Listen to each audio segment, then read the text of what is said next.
We are going to briefly run through the system's boot sequence before we dive into the details of each stage. The first stage in the RHEL boot process is the system's BIOS initialization. Next, the BIOS calls up the bootloader for the system. After the bootloader is brought up, the first kernel image is then loaded into memory.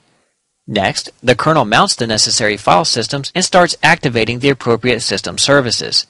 And in a final stage of the system startup, the user is presented with a login screen.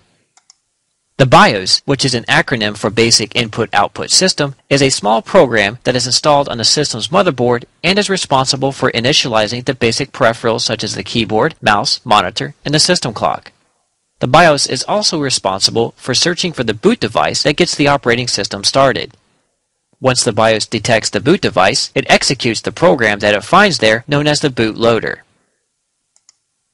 The default bootloader program for Red Hat Enterprise Linux is Grub, the Grand Unified Bootloader. After Grub starts, it searches its configuration file for the kernel that is listed as its default boot image. Grub then hands control of the system boot up over to this kernel.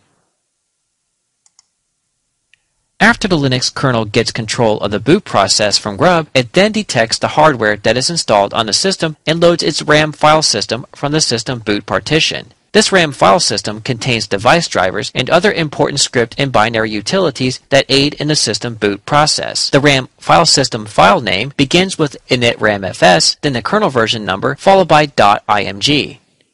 The kernel then loads the root file system in read-only mode and then executes the init process.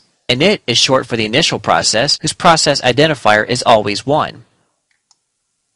After the init process is started, it runs the necessary script files in the /etc/init directory. Next, the etc init tab file is read to determine the default system run level.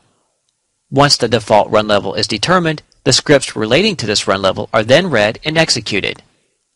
Finally, the system displays a login screen for the user and the system is ready for use.